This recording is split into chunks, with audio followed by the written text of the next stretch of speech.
Hello दोस्तों, मैं साक्षी आप सभी का स्वागत करती हूँ मेरे चैनल इन्फिनाइट लवेंस में, जहाँ मैं आपके साथ हेक्स सीक्रेट का सिक्का शेयर करने वाली हूँ। सॉरी, मैंने पिछली बार में फिफ्थ को फोर्थ बोल दिया था, तो उसके लिए मैं माफ़ी चाहती हूँ। और हम कहानी की तरफ बढ़ते हैं। तो पिछले एपिसोड में हमने देखा कि जीशु को एक ड्रीम आता है जिसमें उसे उसके मिरर पर फाउंडेशन से लिखा हुआ दिखता है कि कोई उससे हेल्प मांग रहा है और उसे यीशु जी कहकर बोल रहा है, मतलब यीशु जी कहकर बुला रहा है उसे। और यीशु जी उसे सिर्फ वैन बोलता है। और इस सपने से जो अपना यीशु था वो काफ़ी ज़्यादा कन्फ्यूज हो गया था। हालांकि उसे घबराहट नहीं हो रही थी, पर वो काफ़ी ज़्यादा ही परेशान हो गया था। लाइक ये क्या है। अभी यीशु तो ऐसे ही परेशान होकर अपने बेड पे बैठा हुआ होता है और जो मिरर था उसका उसकी तरफ ही देखे जा रहा होता है। हालांकि वहाँ पर भी कुछ भी नहीं होता है। अभी हमें जिया को दिखाया जाता है जो कि इतनी रात तक भी सोई नहीं होती है और अपने बेड के इर्द गिर्द चक्कर लगा रही होती है और बेड पर पड़े अपने फ़ोन को बार बार देख रही होती है, जैसे कि वो इस फ़ोन पर कुछ होने का वेट कर रही है। अभी तभी उसके फ़ोन पर एक कॉल आता है और वो उस फ़ोन को उठाती है। लाइक अपने फ़ोन को उठाती तो स्क्रीन पर देखती है कि वहाँ पे फाइल लिखा होता है। और शांग ने उस समय फाई को ही मैसेज किया था कि जब फ्री होना तो मैसेज करना या कॉल करना। अभी उसका कॉल पिक करती है और कहती है हेलो। अभी दूसरे साइड से फाई कहता है नमस्ते दीदी। अभी शांग कहती है नमस्ते बेटा। अभी फाई कहता है क्या हो दीदी, आपने मैसेज किया था। अभी शांग कहती है एक बात पूछूं तुमसे। अभी फाई कहता है हाँ दीदी, कैसी बातें करिए, बिल्कुल पूछिए। अभी शांग कहती है तुम्हारे कॉलेज में कोई हादसा हुआ है क्या, लाइक प्रिंसिपल के फादर के साथ, जिससे जो छुट्टियाँ हैं वो बढ़ गई हैं। अभी भाई तो एकदम ही शॉक हो जाता है। वो कहता है क्या क्या कह रही हैं दीदी आप, आपसे किसने कहा है सब। अभी श्याम तो कन्फर्म हो जाती है कि वाह, मैंने उससे झूठ बोला। अभी भाई कहता है क्या हुआ दी, आपसे सब कहा किसने, फ्रेंड ने कहा है क्या। और वो तो आज आने वाला था ना हॉस्टल, वो आया क्यों नहीं। श्रेयांग अभी उसे समझाते हुए कहती है नहीं नहीं, हुआ कुछ नहीं है, वो बस मैं ऐसे ही पूछ रही थी। मैंने से ऐसे सुना था और मैं ना अभी हॉस्टल आ नहीं पाएगा, तो वहाँ के एडमिनिस्ट्रेशन से बता देना ये बात, यहाँ कुछ प्रॉब्लम हो गई है जिससे वैन को थोड़ा टाइम लगेगा आने में। ठीक है बेटा। अभी भाई कहता है वैन ठीक तो है ना, आपके घर में सब ठीक है ना दीदी। जियान कहती है हाँ सब ठीक है, बस कुछ अर्जेंट ऐसी इमरजेंसी आ गई है जिससे वह अभी आ नहीं सकता। ठीक है, तो उसकी चिंता बिल्कुल मत करना, जैसे ही यहाँ का काम ख़त्म होता है वो आ जाएगा। अभी भाई कहता है ठीक है दीदी। अभी जियान फिर से थोड़ी बहुत बात करके कॉल कट कर देती है। अभी शाम कहती है फिर ये सब क्या कर रहा है, क्यों। मेरा भाई तो ऐसा नहीं है, जब तक कोई बड़ी बात ना हो मैं झूठ नहीं बोलता, तो ये सब क्यों कर रहा है वो। आज सुबह से इतना अच्छी बर्ताव क्यों कर रहा है। जब मार्केट गए थे तब तो ठीक था, क्या हो गया इतनी देर में कि इतना बदल गया। मैंने ऐसा नहीं है, मेरा भाई फरी भी नहीं है। अभी रंग तो ऐसे ही परेशान होने लग जाती है। अभी हमें नेक्स्ट मॉर्निंग का सीन दिखाया जाता है। हमें फ्रेंड के सीन को दिखाया जाता है जो कि स्टिल ब्रेसलेट ढूंढ रहा होता है। लाइक उसको ना चस्का लग गया होता है शीशे का। लाइक कुछ लोग होते हैं कि उनको पाना होता है कोई चीज़ तो उसके लिए जुनूनी हो जाते हैं, फिर चाहे उस चीज़ उस व्यक्ति को यूज़ करके वो थ्रो कर दे। तो फ्रेंड के सीन का भी अभी यही हाल था। उसके लिए शीशु एक ऑब्जेक्ट था जिसे उसे यूज़ करना है और फिर थ्रो कर देना है। और उसके सामने जाने के लिए अभी उसे उस ब्रेसलेट की ज़रूरत है, वरना उससे वो हमेशा ही क्वेश्चन करता रहेगा कि ब्रेसलेट कहाँ है, ब्रेसलेट कहाँ है। तो इसीलिए वो ब्रेसलेट को ढूंढ रहा था। अभी उसे फिर से ब्रेसलेट नहीं मिलता है। वो गुस्से में ही जो बेड था उसके ऊपर तेज से लात मारता है और कहता है डैम, पता नहीं कहाँ गया है ब्रेसलेट। साला मैं यहाँ पे शीशे को शीशे में उतारने का सोच रहा हूँ और ये ब्रेसलेट गायब हो गया, क्या करूँ। अभी मैंने कैसे यही सब चीज़ें सोच रहा होता है। फिर वो फ्रस्ट्रेट हो गया होता है तो वो घर से बाहर जाने का सोचता है। अभी वो कुछ समय ही वहाँ से निकल रहा होता है, तभी मैन उससे ब्रेकफास्ट के लिए आवाज़ भी देती है, पर वो उन्हें बिना ही कुछ रिप्लाई दिए, बिना उनकी बात सुने वहाँ से गुस्से में ही चला जाता है। अभी उनके पास शंग भी खड़ी होती है जो कि देख रही होती है। वो मैन से कहती है कि कोई बात नहीं, वो उतना जल्दी में हूँ, चला गया होगा, आकर खा लेगा थोड़ी देर में। मैम भी इस बात पर ध्यान नहीं देती हैं, पर शांग देती है इस बात पर ध्यान। लाइक वैन जैसे गुस्से में गया था यहाँ से, उसे तो वैन अब अजीब लग ही रहा था, वो कुछ भी करे इट डजेंट मैटर एनीमोर। क्योंकि यूजुअली अगर कोई इंसान सस्पिशियस बिहेवियर करता है तो आप उसे सजा कर सकते हो, पर जियांग इस समय वैन पे इतना सस्पिशियस हो गई थी कि वैन कुछ भी कर रहा था जो कि सस्पिशियस होता था, पर म्यान में ध्यान नहीं देती थी, पर जियांग दे रही थी। तो अभी वैन का ऐसे गुस्से में जाना भी जियांग के लिए सस्पिशियस था। अभी वैन घर से बाहर चल जाता है और इधर उधर ही घूम रहा होता है ऐसे ही, तभी कोई उसके पीछे उसके शोल्डर पे हाथ रखता है और वो गुस्से में पड़ के देखता है और कहता है कौन है बे। अभी वो देखता है तो वो प्रिंस होता है, जो कि बड़ी हैरानी से इसे देखे जा रहा था। ऑब्वियसली उसका हैराना लाजिम था। वैन अभी अपनी आवाज़ में थोड़ी कामनेस लाता है और कहता है प्रिंस भैया गुड मॉर्निंग। अभी प्रिंस कहता है वेरी गुड मॉर्निंग, क्या हुआ, कुछ परेशान लग रहे हो। अभी वैन कहता है नहीं ऐसी कोई बात नहीं है। अभी प्रिंस कहता है अपने भाई से छुपाओगे, क्या बात है। अभी वैन कहता है नहीं, वो घर पे थोड़ा मसला हो गया था और कुछ नहीं। अभी प्रिंस कहता है कोई बात नहीं, तुमने कुछ खाया। अभी वैन कहता है नहीं मैंने कुछ नहीं खाया, मुझे भूख नहीं है। अभी प्रिंस कहता है अरे ऐसे कैसे भूख नहीं है, चलो हम दोनों कुछ खाते हैं। अभी वैन का मन नहीं था, पर प्रिंस उसे फिर भी लेके चला जाता है और वैन कुछ ज़्यादा नानुकुर नहीं करता है, क्योंकि ये स्पिरिट है तो बहुत बुरी, लेकिन इसके दिल में भी एक ग्रैटिट्यूड है प्रिंस के प्रति, क्योंकि उसने इसे शरीर दिलाया है। भले ही उसने छल किया, धोखा दिया, वो उसकी अपनी वजह है, बट किसी भी कारण से प्रिंस ने उसे शरीर दिलाया है तो वो उसके प्रति ग्रैटिट्यूड रखता था, तो वो मान जाता था उसकी बात। अभी वो दोनों ही एक रेस्टोरेंट में आते हैं और वहाँ पर जो प्रिंस होता है वो उससे ऑर्डर करने के लिए बोलता है। ब्राइट इसके लिए माफ़ी चाहूँगी दोस्तों, ये अंकल रोज़ सुबह सुबह बाहर ही नहाते हैं और गाना गाते हैं, पर मैं अभी क्या कर सकती हूँ, वो उनकी चॉइस है। बट स्टिल जो शोर आ रहा है उसकी वजह से I am very sorry, I am extremely sorry and back to the story.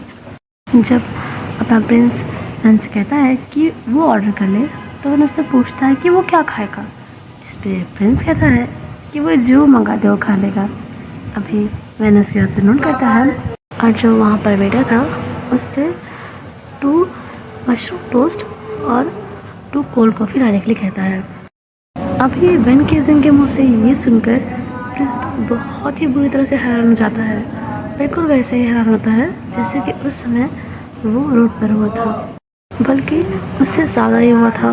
खैर वेटर वहाँ से उनका ऑर्डर लेके चला जाता है। अभी जो वैन होता है वो फिर अपने प्रिंस को देता है, लेकिन तब तक प्रिंस अपने आप को नॉर्मल कर लेता है। खैर थोड़ी देर में उनका ऑर्डर आ जाता है और वो दोनों ही वहाँ पर ब्रेकफास्ट करने लग जाते हैं।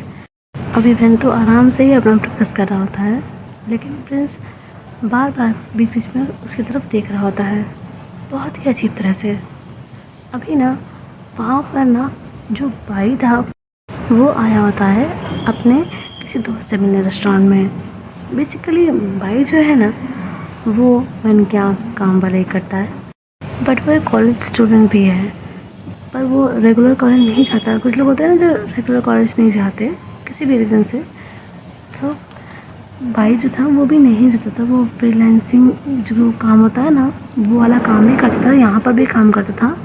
लाइक उसके पास कोई था नहीं जो कि उसको सपोर्ट कर सके, उसके पेरेंट्स भी नहीं थे, उसे खुद ही सब कुछ मैनेज करना पड़ता था। वो 2 तरह के काम करता था, एक तो यहाँ पर वैन के घर पे ड्राइवर भी था, क्योंकि यहाँ पर ज़्यादा कुछ काम तो था नहीं। सुबह जो मिस्टर सैन थे उन्हें लेकर आना था, लेकर जाना था, और घर में जो काम लगते थे वो करने थे। बाकी तो ऐसा कोई ख़ास काम था नहीं कि सुबह से रात तक लगे ही रहो। यहाँ पर काफ़ी फ्री टाइम मिलता था उसे और पेमेंट भी अच्छी थी, तो यहाँ काम करना कोई बुरी बात नहीं थी। यहाँ के लोग भी अच्छे थे और जो यहाँ पर काम करने के दौरान उसे फ्री टाइम मिलता था उसमें वो फ्रीलांसिंग वाला काम कर लेता था, जिसमें भी उसे ठीक ठाक पैसे मिल जाते थे। तो इसी तरह से वो अपनी लाइफ को मैनेज करता था फिलहाल के लिए, जब तक उसका कॉलेज कंप्लीट नहीं हो जाता, जब तक उसे कोई अच्छी सी जॉब नहीं मिल जाती। खैर, अभी हम बाई की बायोग्राफी से हटते हैं और प्रेजेंट सिचुएशन में आते हैं। बाई जो कि वहाँ पर अपने दोस्त से मिलने आया था, उसका दोस्त अभी आया नहीं था, तो वहाँ पर जो टेबल और कुर्सी का सेट था वो वहाँ पर जाके बैठ जाता है और फिर उसका वेट करने लग जाता है। तभी उसकी नज़र वैन केसिंग और प्रिंस पर जाती है। लाइक जब हम अकेले बैठे हुए होते हैं तो इधर उधर नज़र घुमाते हैं ना, वैसे ही वो कर रहा था। तभी उसकी नज़र गई थी प्रिंस और वैन केसिंग पर। अभी वो उन दोनों को देखता रहता है कुछ सेकंड तक, फिर वो अपना फेस तो इस तरफ कर लेता है, लाइक सामने की तरफ कर लेता है। वो भी सोचता है कि होगा वो भी दोस्त, वो भी इतना माइंड नहीं करता। अभी प्रिंस और वैन ब्रेकफास्ट करके और बिल जो था उसे देकर वहाँ से चले जाते हैं। एंड थोड़ी देर में बाई का जो दोस्त था वो भी आ जाता है, तो वो उससे ही बातें करने में लग जाता है। अभी प्रिंस और वैन जो रेस्टोरेंट था उससे थोड़ी दूरी पर खड़े हुए होते हैं। अभी प्रिंस कहता है अब तुम घर जाओ। अभी वैन कहता है जी। अभी प्रिंस कहता है अपना ख्याल रखना। अभी जो वैन होता है वो भी उससे ही कहता है और फिर वो वहाँ से चला जाता है। अभी वैन तो वहाँ से जा रहा होता है और प्रिंस उसे बस देखे जा रहा होता है, देखे ही जा रहा होता है। फिर वो मन में कहता है आज पहली बार हुआ जब मैंने लवलेस को पीछे से छुआ और उसने मुझे पहचाना नहीं। आज तक ऐसा कभी भी नहीं हुआ। लवलेस चाहे जितना भी परेशान हो, जितना भी खोया हुआ हो, वो मेरा टच पहचान लेता है। आज वो नहीं पहचाना। उसने आज पहली बार अब शब्द बोला, कौन है बे। उसने आज मशरूम की डिश मंगवाई अपने और मेरे लिए, जबकि लवलेस को मशरूम पसंद ही नहीं थे। How can it be possible, ये कैसे हो सकता है। अभी वो ये सोच रहा होता है, तभी उसके मन में एक भयानक पॉसिबिलिटी का ख्याल आता है, जिसे सोच कर ही प्रिंस की आंखें भर जाती हैं। और जिस पॉसिबिलिटी के बारे में वो सोच रहा था, दरअसल वही पॉसिबिलिटी सच था। प्रिंस, वैन और उस आत्मा के बीच में जो हैक्ड सीक्रेट था, उसका सच उसके मन में एक भयानक पॉसिबिलिटी बन के दस्तक दे चुका था। अभी प्रिंस कहता है ये नहीं हो सकता, ये नहीं हो सकता, मुझसे इतनी बड़ी गलती नहीं हो सकती, ऐसा नहीं हो सकता। वो लवलेस है, वैन केसिंग ही लवलेस है, वो ही मेरा भाई है। ऐसा नहीं हो सकता है, मुझसे इतनी बड़ी गलती नहीं हो सकती, नहीं हो सकती मुझसे इतनी बड़ी गलती। अभी प्रिंस ऐसे ही परेशान हो रहा होता है और फिलहाल यहाँ से मार्केट शिफ्ट होता है। हमें जियांग को दिखाया जाता है जो कि कावनिंग से फ़ोन पे बात कर रही होती है एंड ऑब्वियसली उसने सारी बात उसे बता दी होती है। अभी वैनिंग दूसरी साइड से बोलता है जियांग मुझे लगता है तुम कुछ ज़्यादा सोच रही हो। अभी जियांग कहती है वैनिंग ऐसी बात नहीं है, मैं ज़्यादा नहीं सोच रही हूँ, मैं बहन हूँ उसकी, इतने साल से उसके साथ रही हूँ, उसका बिहेवियर नहीं जानूँगी। मैं सच कह रही हूँ, उसके साथ कुछ ना कुछ तो गड़बड़ है। अभी वैनिंग कहता है ओके ओके ओके मैं समझ रहा हूँ। जियांग कहती है नहीं तुम नहीं समझ रहे हो वैनिंग। वैनिंग कहता है मैं समझ रहा हूँ जियांग, आई एम सॉरी मेरे तुम्हें पहले ना सोचने के लिए। ऑब्वियसली तुम वैन की बहन हो, उसे जानती ही होगी अच्छे से, और अगर तुम कह रही हो कि वैन में कुछ अजीब है तो वैन में कुछ अजीब होगा। बट द थिंग इज़ हम इस बात का पता कैसे करेंगे कि वैन के साथ अजीब है क्या। अभी जियांग कहती है हम। वैन कहता है ऑफ कोर्स तुम्हारी प्रॉब्लम क्या मेरी प्रॉब्लम नहीं, और भूलो मत वैन अगर तुम्हारा भाई है तो मेरा भी कुछ लगता है वो। अभी शाम को तो वेडिंग की बात सुनकर इतना रिलीफ मिल रहा होता है ना, इतना अच्छा लग रहा होता है उसे कि अगर वेडिंग अभी उसके सामने होता है तो वो तो उसे हक कर लेती बहुत टाइट से। बट फिर भी वो वेडिंग की अभी हैप्पी सिचुएशन को देखते हुए कहती है नहीं वेडिंग ये सब मैं खुद हैंडल कर लूँगी, तुम अभी काम पर ध्यान दो। क्या मुझे नहीं पता कि तुम्हें कितना ज़्यादा काम का लोड है। अभी वेडिंग कहता है काम का चाहे जितना भी लोड हो, लेकिन बात जब फैमिली की आती है ना, तो इंसान मैनेज कर ही लेता है। And you don't have to worry, मैं दोनों चीज़ें मैनेज कर लूँगा, पर इस काम में तुम्हारा साथ ज़रूर दूँगा। वो मम्मी क्या कहती है, पति पत्नी को हमेशा एक दूसरे का साथ देना चाहिए, सुख में दुख में हर चीज़ में। अभी शैंक्स की औरतें हंसती है और कहती है, पति माने नहीं हो अभी तुम मेरे। अभी वेनिंग कहता है, तो क्या हुआ, बन जाऊँगा कुछ दिनों में तुम्हारा पति। और ये तो रीति रिवाज रस्मों की बात है, वरना एहसास से तो मैं तुम्हें अपनी पत्नी बहुत पहले मान चुका हूँ। अभी श्रेयांक तो उसकी बात सुन के बहुत ज़्यादा परेशान लग जाती है। वो कहती है, मम्मी बुला रही, मैं बाद में बात करती हूँ। अभी ये कहकर वो कॉल कट कर देती है और वेनिंग को हंसी आ जाती है श्रेयांक के ऐसे रिएक्शन से। अभी वो हंसते हुए कहता है, पगली कहेंगी। अब यहाँ से हमारा सीन शिफ्ट होता है, हमें वेन केसिंग को दिखाया जाता है, जो कि प्रिंस से मिलने के बाद यूं ही शहर में ऐसे ही घूम रहा होता है। अभी ना वो एक सुपरमार्केट जो होती है ना, उससे होकर गुजरता है और वहाँ पर ही वो एक लड़की को देखता है जिसकी एज 16 से 17 के बीच में थी। वो लड़का बहुत ही सुंदर था, उसने एक हेडसेट लगाया हुआ था अपने सिर पर और बस चले ही जा रहा था। अभी फैन उसे देखता है और फैन केसिंग के एक्सप्रेशन ही बिल्कुल चेंज हो जाते हैं। फैन इस समय उसे बहुत गुस्से में देख रहा था, लाइक इतने ज़्यादा गुस्से में कि अभी ही उसकी जान ले लेगा। वो लड़का यूँ ही चले जा रहा था हेडसेट लगा के, उसे नहीं पता था कि उसे कौन देख रहा है कौन नहीं, वो अपना चले जा रहा था बहुत शांति से और फैन केसिंग उसके पीछे पीछे चल रहा था, उसे ऐसे ही गुस्से में घूरते हुए। अभी फैन केसिंग उसे ऐसे देखते चला रहा था और वो उसे धीमे कदमों से ही फॉलो कर रहा था और उस लड़के को रोड के इस पार से उस पार जाना था।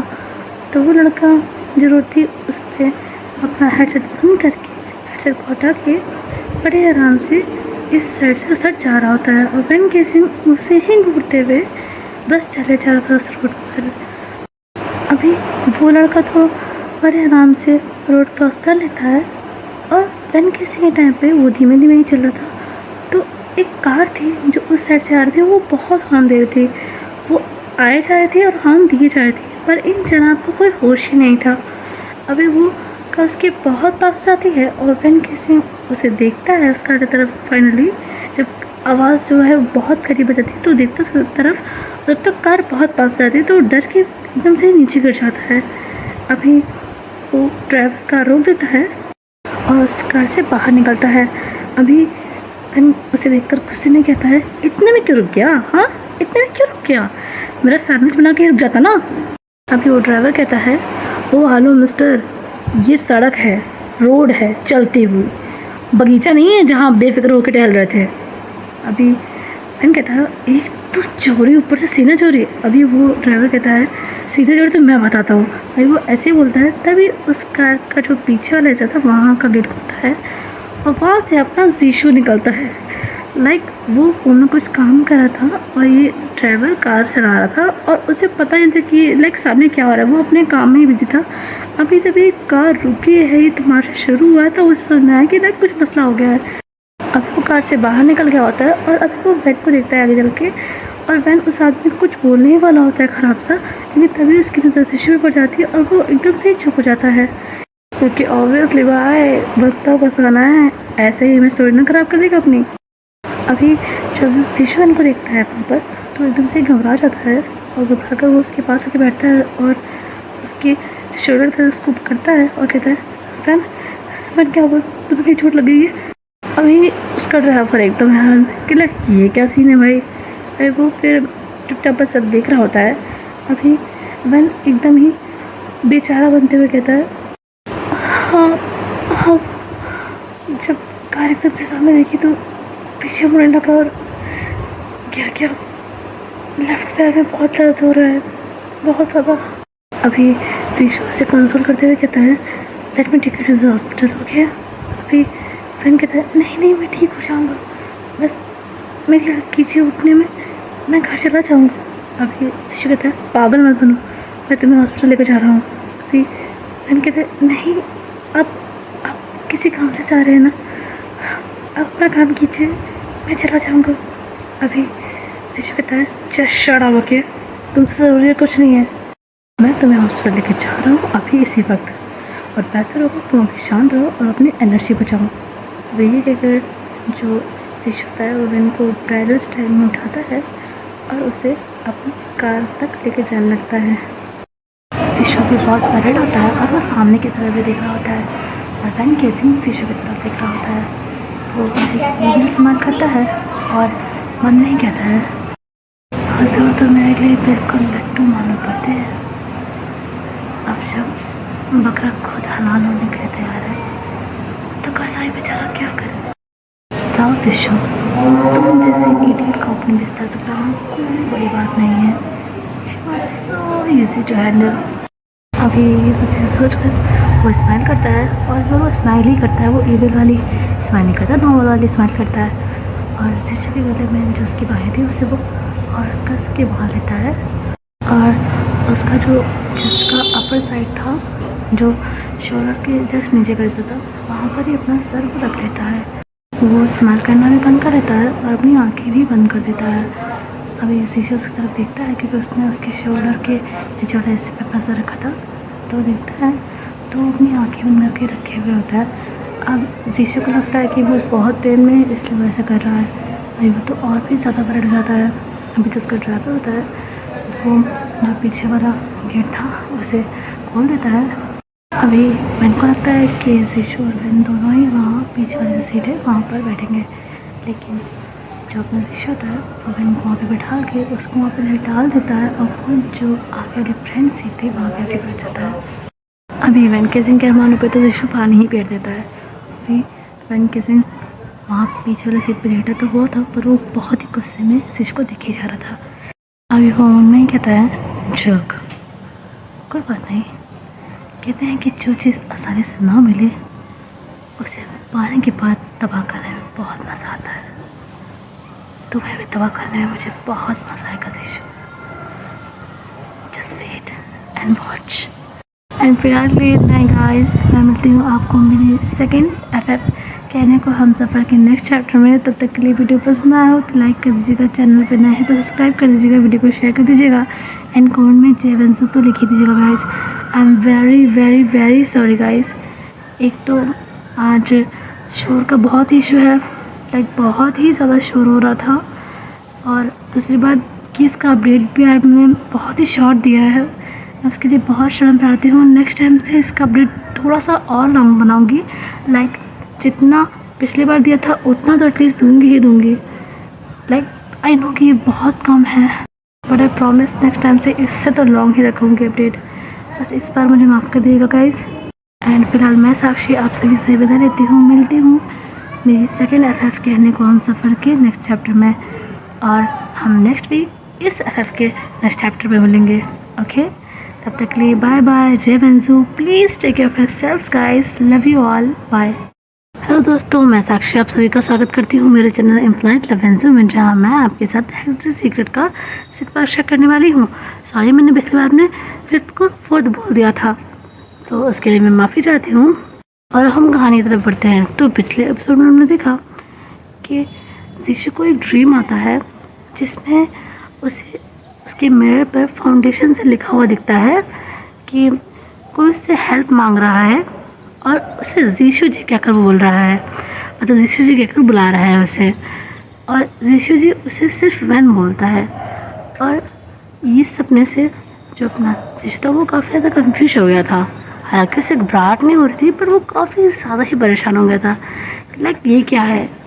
अभी शीशु तो ऐसे ही परेशान होकर अपने बेड पे बैठा हुआ होता है, और जो मिरर था उसका उसकी तरफ ही देखे जा रहा होता है। हालांकि वहाँ पर भी कुछ भी नहीं होता है। अभी हमें जियांग को दिखाया जाता है जो कि इतनी रात तक भी सोई नहीं होती है, और अपने बेड के इर्द गिर्द चक्कर लगा रही होती है, और बेड पर पड़े अपने फ़ोन को बार बार देख रही होती है, जैसे कि वो इस फ़ोन पर कुछ होने का वेट कर रही है। अभी तभी उसके फ़ोन पर एक कॉल आता है, और वो उस फ़ोन को उठाती है, लाइक अपने फ़ोन को उठाती तो स्क्रीन पर देखती है कि वहाँ पे फाइल लिखा होता है। और जियांग ने उस समय फाइल को ही मैसेज किया था कि जब फ्री होना तो मैसेज करना या कॉल करना। अभी उसका कॉल पिक करती है और कहती है हेलो, अभी दूसरे साइड से भाई कहता है नमस्ते दीदी। अभी रेहान कहती है नमस्ते बेटा। अभी भाई कहता है क्या हो दीदी, आपने मैसेज किया था। अभी रेहान कहती है एक बात पूछूं तुमसे। अभी भाई कहता है हाँ दीदी कैसी बातें करिए, बिल्कुल पूछिए। अभी रेहान कहती है तुम्हारे कॉलेज में कोई हादसा हुआ है क्या, लाइक प्रिंसिपल के फादर के साथ।